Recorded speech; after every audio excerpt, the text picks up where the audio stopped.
큐브의 키워드는 어떻게라는 키워드를 가지고 왔습니다. 아파트 경비원들에게 수년간 허드렛 일을 요구하고 폭언을 하는 등 갑질을 일삼은 20대 입주민이 재판에 넘겨졌습니다. 잊을만 하면 터지는 이 갑질 논란 두 분과 함께 들여다보도록 하겠습니다. 이 서울 서부지검이요. 최근 이 서울 마포구의 한 아파트 20대 입주민 남성을 불구속 기소했는데요. 수년간 갑질을 해왔습니다. 어떤 내용이 있었는지 저희가 먼저 좀 준비해봤는데요. 들어보고 돌아오겠습니다. 처먹들어 뭐 자격증 하나 뭐 있어? 뭐 자격증 이거 하는 거 뭐 하는 관리하는 거 이거? 나이 처먹 금 나이 먹고 뭐 했냐? 아니 뭐 했어 나이 그거 처먹고. 네, 들으셨습니다만 예, 방송에 나갈 수 없는 부분이 절반 이상이죠. 다 욕이나 폭언이었단 얘기입니다. 그리고 여기 내용 중에는 뭐 거의 아버지 뻘 되시는 분들이시잖아요. 근데 그분에게 뭐 개처럼 지져보라 이런 말까지 했다면서요? 그러니까요. 이건 뭐 있을 수 없는 일이죠. 어떻게 저런 얘기를 할 수가 있습니까? 아무리 본인, 그러니까 제가 볼 때는 이래요. 저 사람 같은 경우에는요, 저 가해자 같은 경우에는 경비원분들을 그냥 본인의 하인 정도 생각하는 것 같아요. 아니면 어떻게 저렇게 얘기를 할 수가 있겠습니까? 예. 본인보다 연세도 많으면 아버지뻘 되는 분들한테 개처럼 지져보라뇨. 그게 말이 되는 얘기입니까? 그것뿐만이 아닙니다. 저 사람이 상가에서, 그 아파트 상가에서 카페를 운영하고 있었어요. 네. 그 카페에 관련된 허드렛 일을 다 시켜요. 아니 경비원이 그런 일을 하려고 경비원을 하는 거 아닙니다. 본인의 카페 일에 뭐 에어컨 설치고 잘못된 거 고치고 이런 거는 본인 돈으로 해야 되는 거예요. 카페에 관련된 무슨 수리하는 거 이걸 왜 경비원이 해야 됩니까? 경비원 업무와 전혀 관계도 없는 일이에요. 네. 그런 일들을 시켰다고 하는 것은요. 상가 화장실 청소하는 것도 마찬가지 개념이고요. 그러니까 본인 죄송합니다. 본인이 얼마나 이 경비원들에 대해서 잘못된 생각과 가치관을 갖고 있었는지를 보여준다고 저는 보여지고요. 갑질 문제로 그렇게 많은 문제가 되고 있고 논란이 되고 있는데도 불구하고 예. 전혀 그걸 생각하지 않는 저런 태도가 아직도 남아있다는 게 붕괴할 만한 일이다 이런 생각이 듭니다. 아니 근데 이게 너무 그 상식에 반하는 행동인지라 어떻게 이해를 해야 될지 모르겠는데, 그러니까 뭐 어떤 자신의 상가와 관련된 일은 이건 뭐 너무 나간 일이니까요. 근데 아파트와 관련된 예를 들면 업무를 조금 부탁을 한다든지 부탁을 할지라도 뭐 친절하게 말할 수도 있는 부분인데 왜 굳이 이런 폭언이나 이런 부분을 해야 되는지 저는 사실 이유가 궁금하거든요. 어떤 이유가 있었을까요? 제가 볼 때는 아까도 잠깐 언급해드렸는데 그분이 갖고 있는 사고방식이라고 저는 생각이 들어요. 네. 그러니까 이런 분들이 결국은 경비원은 내가 주는 돈으로 월급을 받는다는 생각을 하는 거예요. 그게 얼마나 잘못된 생각이냐는 거예요. 물론 아파트 주민들이 내는 돈으로 월급 받습니다. 경비원 맞습니다. 그렇다고 해서 함부로 대해도 되는 겁니까? 그게 말이 안 되는 거잖아요. 그런데 저분들의 생각에는요. 내 돈으로 당신 월급 받으니까 내가 시킬 수 있어. 이런 잘못된 관념과 생각으로 사로잡혀 있다는 거죠. 네. 그게 지금 세상이 바뀌고 관점이 바뀌고 가치관도 바뀐 상황에서 경비원들에 대한 생각 자체가 나이와 관계없고 본인이 그냥 내가 주는 일부의 돈을 가지고 당신 생활하니 내 말 들어야 돼라고 하는 아주 권위적인 생각과 잘못된 사고방식 갖고 있는 분이라고밖에 생각이 안 들어요. 예. 또 하나. 돈이면 뭐든지 다 할 수 있다는 생각이라고 저는 생각이 들거든요. 당신 돈 받으니까 돈 받은 만큼 일해야 돼라고 하는 관점으로 접근하는 거예요. 예. 인격권도 없어요. 경비원분들한테. 저 사람이 이 관점에서 봤을 때는. 예. 내가 마음대로 해도 이분들은 아무 소리도 못 할 거야 라고 하는 그런 잘못된 관점도 있는 것이고요. 그래서 저는 기본적인 인권과 인격에 대한 기본적인 가치관과 교육이 제대로 안 된 사람이다. 그래서 결국 저는 정말 우리가 생각할 때 못돼 먹은 행동이잖아요. 저런 행동을 하는 게 아닌가 하는 생각이 듭니다. 예. 뭐 이제 비단 보여드린 그런 폭언만 있었던 게 아니라 경비원분들이 경찰에 신고하니까 이분들 찾아가서 침까지 뱉었다는 겁니다. 정말 상식적으로 이해 안 되는 행동이 많죠. 근데 한 분만 있었던 게 아니라요. 10여 명 정도 되는 직원이 그동안 이 씨의 갑질로 인해서 직장을 그만둬야 되는 상황까지 나아갔다고 합니다.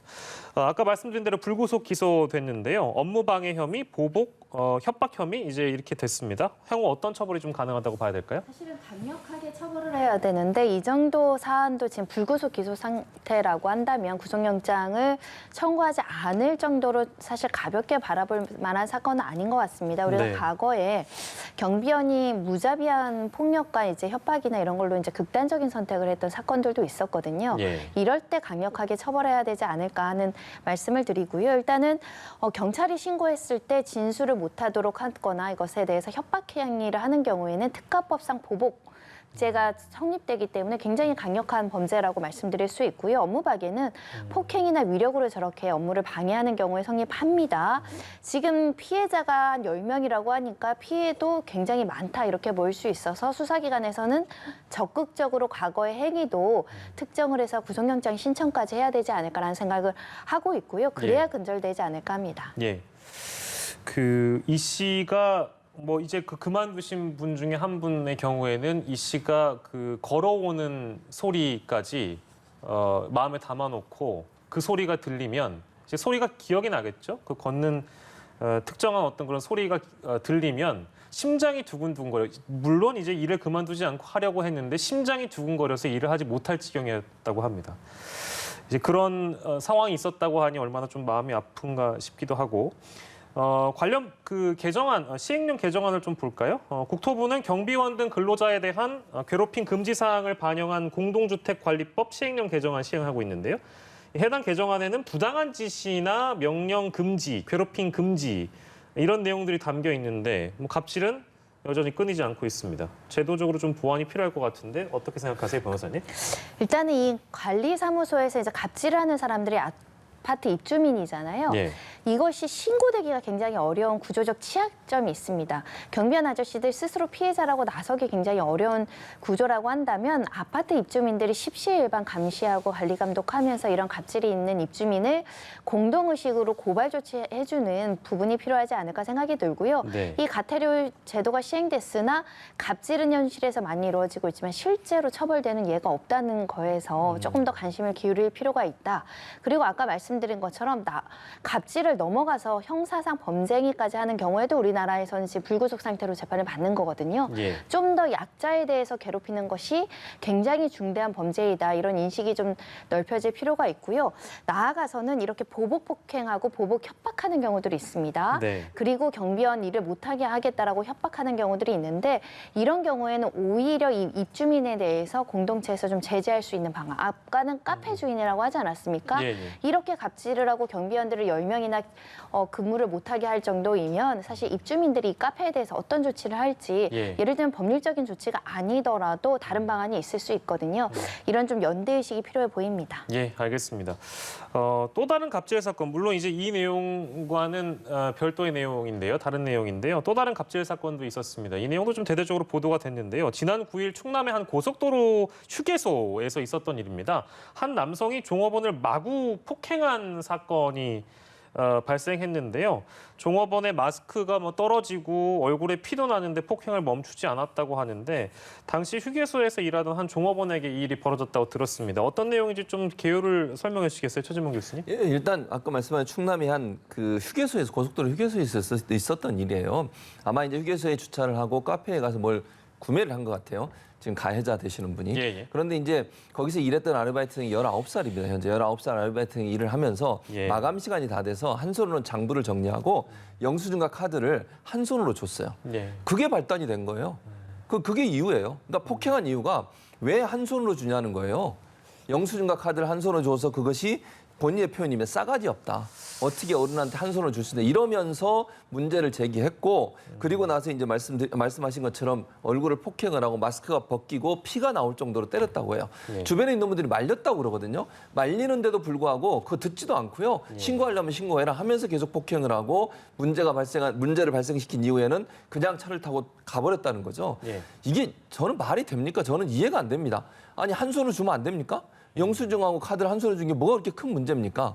저는요 이런 형식으로 저런 본인이 다른 사람에 대해서 그렇게 갑질을 한 거 이게 아파트도 마찬가지지만 이번 사건도요 정 황당하기도 하고 이해가 안 되는 상황이에요. 예, 예. 자기가 스스로 생각해서 본인의 판단에 그게 싸가지 없다라고 하는 소위 그런 표현을 쓰면서 저런 폭행을 했다는 것도 일반적인 상식으로는 도저히 이해할 수 없는 행동이라고 보여집니다. 예, 이제 이것도 굳이 저희가 이유를 짚을 거 없이 이분의 사고의 문제겠죠. 이런 행동이 가능하게 만든 이유를 굳이 저희가 들여다보지는 않겠습니다. 근데 이제 한 손으로 장부를 쓰고 한 손으로는 카드랑 영수증을 드렸는데 이 손님이 받지 않았다. 고객님 카드 좀 받아주세요. 이렇게 얘기를 했다고 하고 그래서 그 억울함을 호소했다고 하는데요. 지금 당연히 이런 일을 겪게 되면 그 상황으로 다시 돌아가서 손님들을 마주할 수 있을까? 그것도 19살 된 청년이 과연 그게 가능할까라는 생각은 뭐 누구나 가능하실 겁니다.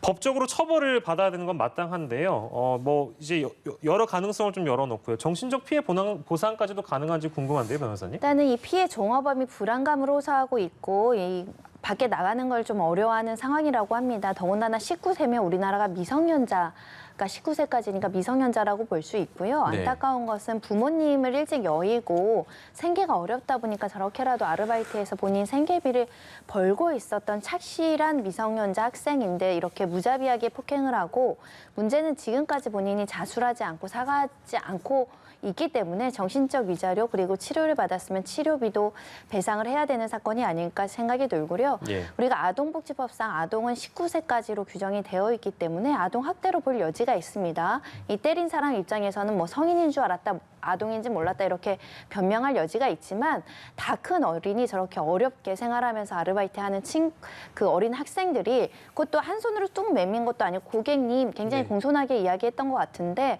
어떤 잘못된 인식 그리고 손님이 왕이라는 예전에 과거에 그런 이야기 많았잖아요. 예. 서비스직에 대해서 너무나 하대하고 이렇게 쉽게 갑질하는 문화 좀 없어져야 되지 않을까 생각이 들고요. 형사상 전치 2주가 나왔기 때문에 상해죄로도 처벌 가능해 보입니다. 예. 뭐 상황이 실제 어떻는지는 저희가 정확하게 알 수 없으나 한 손으로 뭐 영수증을 주고 카드를 건넸다고 해서 사람을 때려도 되는 겁니까? 그거는 뭐 사실 이해가 안 되는 행동이라서요. 그리고 어쨌든 이제 한 언론에서는 뭐 도망이라는 표현을 합니다만 아무튼 이 상황에 대해서 전혀 조치 없이 현장을 그냥 떠났잖아요, 변호사님. 이런 건 가중처벌도 가능해요? 가중처벌되는 법률 조항은 없고 양형을 이제 고려를 했을 때 판성하고 즉각 사과했다라고 한다면 선처가 가능하겠지만 이것처럼 그냥 신고할 테면 신고해봐 이렇게 떳떳하게 이야기하고 지금까지 피해 회복을 하지 않았다는 점에 있어서는 양형상 불리한 요소로 작용할 가능성이 많고요. 지금도 나타나지 않아서 경찰에서 카드 내역을 기초로 해서 추적을 하고 있다라고 합니다. 예. 곧 이제 인적 사항은 특정될 것인데 그 전에 본인이 스스로 자수하고 아르바이트생 찾아가면 또 문제가 될 수 있으니까 예. 사과의 의사 표시를 전달해야 될 것 같습니다. 예, 알겠습니다. 최진봉 교수님, 예. 참 이런 저희가 갑질 사건 오늘 다뤄봤는데요. 국민적으로 이런 사건들이 보도가 되면 굉장히 많은 분들이 화가 나시는 것 같아요. 뭐 물론 우리 스스로 어떤 도덕성을 가지는 거는 당연히 중요한 일입니다만 이런 일이 너무 이제 빈번하기 때문에 뭐 법적인 테두리를 포함해서 여러 가지 제도적 보완이 필요하다는 지적들이 나오고 있는데요. 어떤 대안들이 좀 필요하다고 보세요? 일단 가장 중요한 건 인식의 전환이겠죠. 그러기 위해서는 이제 정부를 중심으로 해서 캠페인을 통해서 인식 전환이 일단 필요하다고 보여지고요. 그건 이제 다 해야 되는 겁니다. 네, 근데 네. 그거보다 더 중요한 게 뭐라고 저는 생각하냐면 노동 구조를 개선해야 돼요. 무슨 말씀이냐면 우리가 아까 아파트 경비원 갑질 관련해서 얘기를 나눴지 않습니까? 가장 큰 문제가 뭐였습니까? 결국 입주민이 갖고 있는 갑의 위치예요. 예. 그러면 경비원들이 본인이 만약 이걸 문제를 삼거나 문제를 제기했을 때 불이익을 당한다고 하면 할 수 있겠습니까? 못하게 되는 거죠. 그럼 그걸 막아주기 위해서 어떻게 해야 되겠습니까? 이런 일을 문제 삼아도 그분의 어떤 직장이나 업무하는데 전혀 문제가 없어야 돼요. 예. 그래서 이런 노동 구조가 개선돼야 한다는 말씀을 드리는 거예요. 그러니까 이런 문제를 수시로 어떤 상황에서든 본인이 문제를 제기해도 본인이 불이익을 당하지 않을 수 있는 구조적 문제를 만들어줘야 된다는 것이고요. 예. 경비원들이 결국은 그 아파트 관리사무소나 아니면 아파트 그 자치위원회에서 경비원 고용 문제를 다 쥐고 있잖아요. 그럼 그분들은 항상 일반적으로 제가 말씀을 드리는 겁니다. 일반적으로는 입주민 입장에 서는 게 일반적이에요. 그래서 경비원들을 보호할 수 있도록 하는 노동 구조 개선이 반드시 필요하고요. 이런 갑질 행위에 대해서 그냥 사회적 여론만 긁고 끝나는 것이 아니라 처벌도 좀 더 가중시켜서 할 필요가 있다는 생각이 들어요. 갑질을 당하는 분들은 대체적으로 다 약자들이고요. 예. 을의 입장에 있는 분들이에요. 그분을 법적으로 보호하지 않으면 누가 보호해 주겠습니까? 그러니까 가진 자, 뭐 권력을 가진 자든 돈을 가진 자든 그런 사람들이 저렇게 함부로 돼도 된다고 생각하는 그분들을 법적으로 보호해줘서 그 일이 얼마나 나쁜지에 대해서 가중 처벌할 수 있도록 하는 규정을 만드는 것도 검토해 볼 필요가 있다. 예. 그래야만 이런 갑질 행위가 좀 더 줄어들지 않을까 이런 생각이 듭니다. 예, 알겠습니다. 구체적으로 어떤 대안이 필요할지도 짚어봤고요. 저희 마무리하기 전에 속보가 들어와서 이 내용 잠시 전해드리겠습니다. 공군 부사관 성추행 사망 사건과 관련해서 추가 성추행 관련된 상관 그리고 국선 변호사를 소환 조사 하고 있다는 속보가 들어와 있는데요.